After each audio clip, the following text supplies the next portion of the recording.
Hello viewers, welcome to our channel. இந்த வீடியோவில் இன்னைக்கு ஹிந்துவில் வந்த இம்பார்ட்டன்ட் நியூஸ் அண்ட் எடிட்டோரியல் பற்றி பார்க்க போகிறோம்.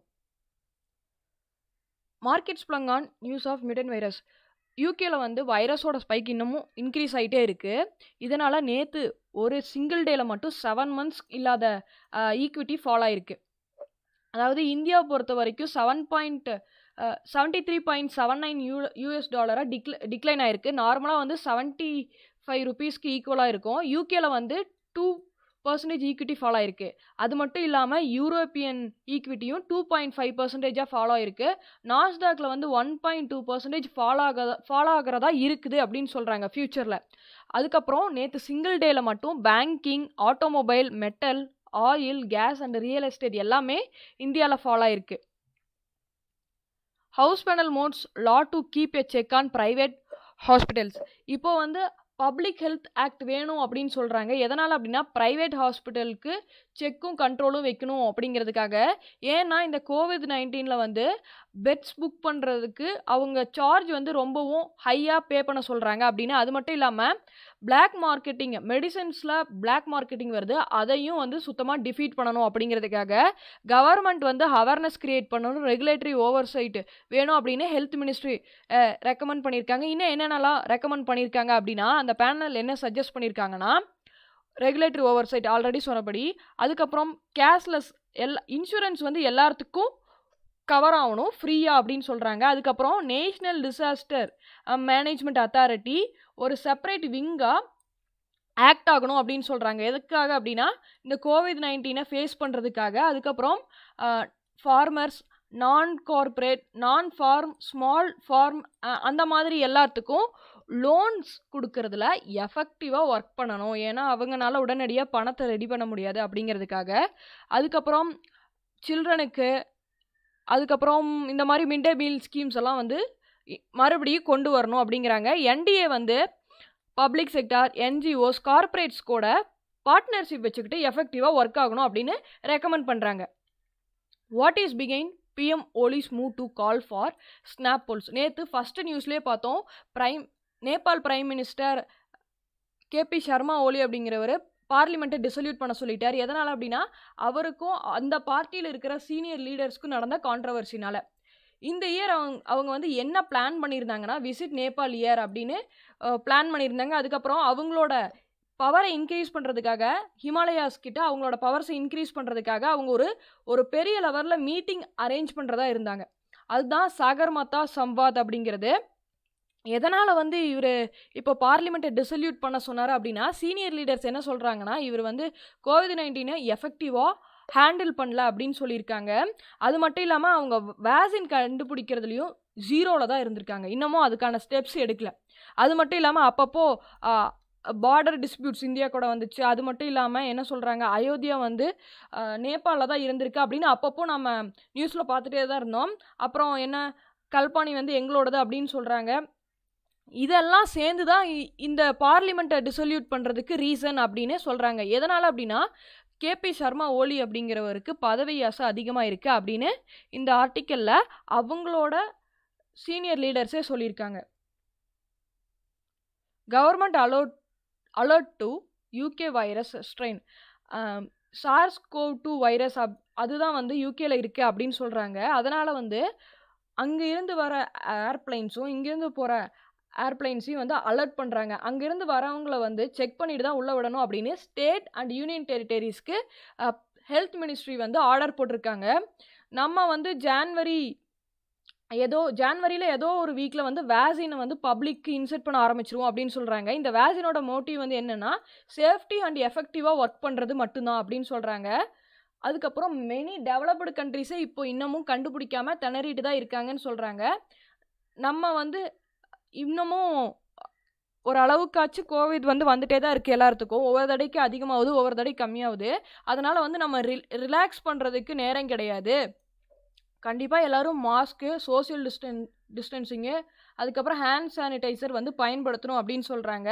இப்போ வந்து ஃபெட்டாலிட்டி ரேட்டும் வந்து 1.45 ரெடியூஸ் ஆயிருக்கு. ஆனால் past 24 hours Maharashtra, Kerala, west பெங்காலில் வந்து லைனாக வந்து ஃபெர்டாலிட்டி ரேட் வந்து மகாராஷ்டிராவில் ஹையாகவும் கேரளாவில் அதுக்கப்புறமும் வெஸ்ட் பெங்காலில் அதுக்கப்புறமும் இருக்குது. அதுக்கப்புறம் ஹை கேசஸ் எங்கே நடக்குது அப்படின்னா கேரளாவில், மகாராஷ்டிராவில், வெஸ்ட் பெங்காலில் எந்த அளவுக்கு ஹை கேசஸ் இருக்கோ அதே மாதிரி ஃபெர்டாலிட்டி ரேட்டும் குறைஞ்சிட்டே வருதுன்னு சொல்கிறாங்க. Grand plans for Bose 125th birthday anniversary. Already வந்து இந்த வீக் நியூஸ்லேயே நம்ம பார்த்துருப்போம். சுபாஷ் சந்திர போஸ் ஓட பர்த்டே ஆனிவர்சரி வந்து 125th 2022 செலிப்ரேட் பண்ணுறதா இருக்காங்க. இதனால் மியூசியம் வந்து வெஸ்ட் பெங்காலில் பில்ட் பண்ணுறதா இருக்காங்க.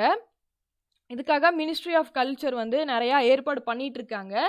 நேற்று பிரைம் மினிஸ்டர் மோடி வந்து ஸ்பீச் கொடுத்துருக்காரு. என்ன அப்படின்னா, அவர் நேதாஜி சுபாஷ் சந்திர போஸ் அப்படிங்கிற ஒரு நல்ல ஸ்காலர், சோல்ஜர், அதுக்கப்புறம் ஒரு எமினன்ஸ் ஸ்டேட் பர்சன் அப்படின்னு சொல்கிறாரு.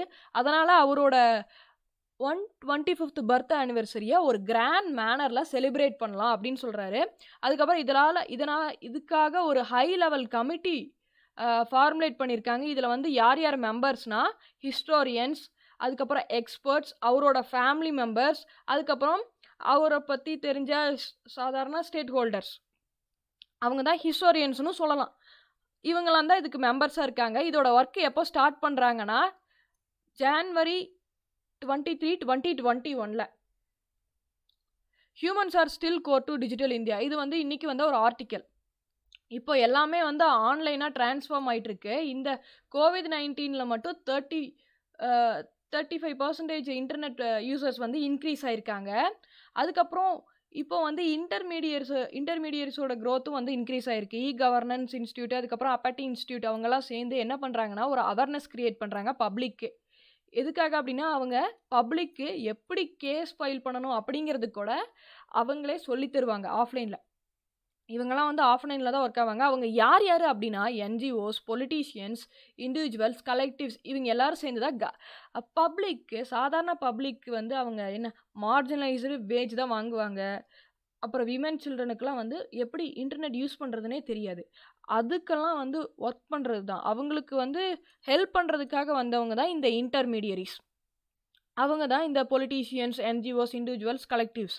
இவங்கெல்லாம் சேர்ந்து ஏதாவது ஒரு கான்டெக்ஸ்ட் எடுத்துக்குவாங்க. ரீஜனல் லெவலில் கல்ச்சர் பேஸ் பண்ணி, சோசியல், எக்கனாமி பேஸ் பண்ணி ஒரு கான்டெக்ஸ்ட் எடுத்துகிட்டு அதுபடி அவங்க வந்து பப்ளிக்கு சொல்லி தருவாங்க. எங்கெங்கே அப்படின்னா இப்போ வந்து டொமைன்ஸ் எல்லா இடத்துலையுமே இன்க்ரீஸ் ஆகிருக்கு. ஹெல்த் கேர் செக்டாரில், ஃபினான்ஷியல், ஜஸ்டிஸ், சோசியலில். ஜஸ்டிஸ் பற்றி பார்த்துட்டோன்னா நம்ம வந்து ஆன்லைன்லேயே கேஸ் ஃபைல் பண்ணுற அளவுக்கு இப்போ வளர்ந்துருச்சு. ஹெல்த் கேர் செக்டார் படி பார்த்துட்டோன்னா இப்போ ஒரு சாதாரண ஐடென்டி கார்டு வச்சுருந்தா கூட அந்த ஐடென்டி கார்டை ஹாஸ்பிட்டலில் போய் ஸ்கேன் பண்ணால் இதுக்கு முன்னாடி அவங்க எங்கெங்கெல்லாம் என்னென்ன மெடிசன் எங்கெங்கெல்லாம் ஹாஸ்பிட்டல் போயிருக்காங்க அப்படிங்கிறது கூட தெரிஞ்சுக்கலாம். இந்த இது வந்து இப்போது கொண்டு வரதா இருக்காங்க. இப்போ 2 months முன்னாடி தான் இந்த ஸ்கீமையும் சொல்லியிருக்காங்க. இந்த மாதிரி வளர்ந்துருச்சு. இப்போது இன்டர்நெட் இல்லைனா வந்து மக்கள் எதுவும் பண்ண முடியாது. இதுக்கு ஹெல்ப் பண்ணுறதுக்காக வந்தவங்க தான் இந்த இன்டர்மீடியரிஸ். அவங்க வெவ்வேறு இதில் வந்து ஒவ்வொரு டொமைன்ஸில் வந்து ஹெல்ப் பண்ணுவாங்க. அதுக்கப்புறம் என்ன பண்ணணும் அப்படின்னா இவங்க வந்து சிட்டிசன்ஸ்க்கு அவேர்னஸ் க்ரியேட் பண்ணணும். எஃபெக்டிவாக என்னென்னலாம் எப்படிலாம் யூஸ் பண்ணலான்னு அவங்களோட ஸ்கில்ஸையும் கேப்பபிலிட்டிஸையும் இன்க்ரீஸ் பண்ணணும். அப்போ தான் வந்து இந்த டொமைன்ஸ் எல்லாம் ரெஸ்பான்சிபிளாகவும் கரெக்டான மேனர்லேயும் ஒர்க் ஆகும் அப்படின்னு இந்த ஆர்டிக்கலில் சொல்கிறாங்க. Key steps to get the spectrum auction right. இப்போது December 16 அன்னைக்கு telecom regulatory authority of India வந்து ஆக்ஷன் பிளான் March 2021 விடலாம் அப்படின்னு சொல்லியிருக்காங்க. இதுக்காக 2251 மெகாவாட்ஸ் வந்து ஆக்ஷனாக விடுறதா இருக்காங்க. செப்பரேட்டாக பிரித்து. இதோட ரிசர்வ் ப்ரைஸ் பார்த்தீங்கன்னா $50 billion. அதுக்கப்புறம் 22 லைசன்ஸ்டு ஏரியாஸில் இந்த ஆக்ஷன் பிளானோட இது விடுறதா இருக்காங்க. 2016 இதே மாதிரி ஒரு ஆக்ஷன் பிளான் விட்டுருக்காங்க. இது என்னென்னா இதில் வந்து எவ்வளோ மெகாவாட்ஸ் விட்டுருக்காங்கன்னா 2333 மெகாவாட்ஸ் விட்டுருக்காங்க. இதோட ரிசர்வ் ப்ரைஸ் வந்து $9 billion. ஆனால் இது வந்து ஒரு பெரிய ஃபெயிலியர் அப்படின்னு தான் சொல்கிறாங்க பல்வேறு காரணத்தினால. அதாவது ஒரு ஆக்ஷன் பிளான் அப்படிங்கிறது எப்படி எஃபெக்டிவாக சக்ஸஸாக ஒர்க் ஆகும் அப்படின்னா ரிசர்வ் ப்ரைஸ் ப்ராப்பராக இருக்கணும். ஸ்பெக்ட்ரம் ரிலீஸ் பண்ணுறதுக்கு கார்ப்பரேட்டோட பில்லிங்னஸ் வேணும். அதுக்கப்புறம் அன்லைசன்ஸ்டு அலோகேஷன் வேணும். அப்போ தான் வந்து ஜிகாவாட்ஸ் படி வைஃபை எல்லாம் வந்து பப்ளிக்கு கிடைக்கிற மாதிரி அவங்க பண்ணுவாங்க. அதுக்கப்புறம் யூஎஸ்ஏ படி பார்த்துட்டோன்னா யூஎஸ்ஏ வந்து அன்லைசன்ஸ்டு ஸ்பெக்ட்ரம் தான் விட்டுருக்காங்க. ஒரு பர்டிகுலர் ஏரியாவில் ஹியூஜ் கெப்பாசிட்டிஸ் ஆஃப் வைஃபை வந்து யூஸ் பண்ணுற அளவுக்கு ஒரு பர்டிகுலர் ஏரியாவில் பார்த்தீங்கன்னா 6 GB ஸ்பெக்ட்ரம் வந்து ரிலீஸ் பண்ணுறாங்க. அதனால தான் அங்கே வந்து ஒரு கரெக்டிவாக எஃபிஷியண்ட்டாக வைஃபை வந்து ஒர்க் ஆகுது. அது மட்டும் இல்லாமல் இன்னும் ஒரு ஃபேக்டர் என்னென்னா விசிபிலிட்டி ஆஃப் ஸ்பெக்ட்ரம் வேணும். ஃப்யூச்சரில் வந்து என்னென்னலாம் பண்ணுறதா இருக்கிறோம் அப்படின்னு கவர்மெண்ட் வந்து இப்போயே சொல்லிடணும். இப்போது கவர்மெண்ட் வந்து ரிசர்வ் ப்ரைஸ் ஹையாக ஃபிக்ஸ் பண்ணால் கண்டிப்பாக ஸ்பெக்ட்ரமோட ப்ரைஸும் ஹையராக தான் இருக்கும். இதனால் பப்ளிக் தான் ரொம்ப பெரிய ப்ராப்ளம். இப்போ இந்த ஆர்டிக்கல் என்ன சஜஸ்ட் பண்ணுறாங்க அப்படின்னா பேனல் வந்து ரிசர்வ் ப்ரைஸை மறுபடியும் ரீவிசிட் பண்ணணும். அதுக்கப்புறம் அன்லைசன்ஸ்டு ஸ்பெக்ட்ரம் ஏரியாஸையும் ரிலீஸ் பண்ணணும். அதுக்கப்புறம் ஆல்ரெடி சொன்னபடி விசிபிலிட்டி ஆஃப் ஃபியூச்சர் வேணும். அதாவது நெக்ஸ்ட்டு வந்து என்ன ஸ்பெக்ட்ரம் ரிலீஸ் பண்ணுறோம் அப்படிங்கிற கண்ணோட்டம் இப்போயே வந்து அந்த ஆக்ஷன் எடுக்கிறவங்களுக்கு சொல்லணும். அதுக்கப்புறம் கவர்மெண்ட் வந்து கைட்லைன்ஸ் ரிலீஸ் பண்ணணும். இதுதான் வந்து இருக்கிறதுலேயே ரொம்ப இம்பார்ட்டன்ட். இதுதான் வந்து இந்த ஆர்டிக்கலில் சொல்லியிருக்காங்க. தேங்க்ஸ் ஃபார் வாட்சிங். வீடியோ பிடிச்சிருந்துச்சுன்னா லைக் பண்ணுங்கள், ஷேர் பண்ணுங்கள். இந்த மாதிரி நிறையா அப்டேட்ஸ் வேணும்னா சப்ஸ்கிரைப் பண்ணுங்கள்.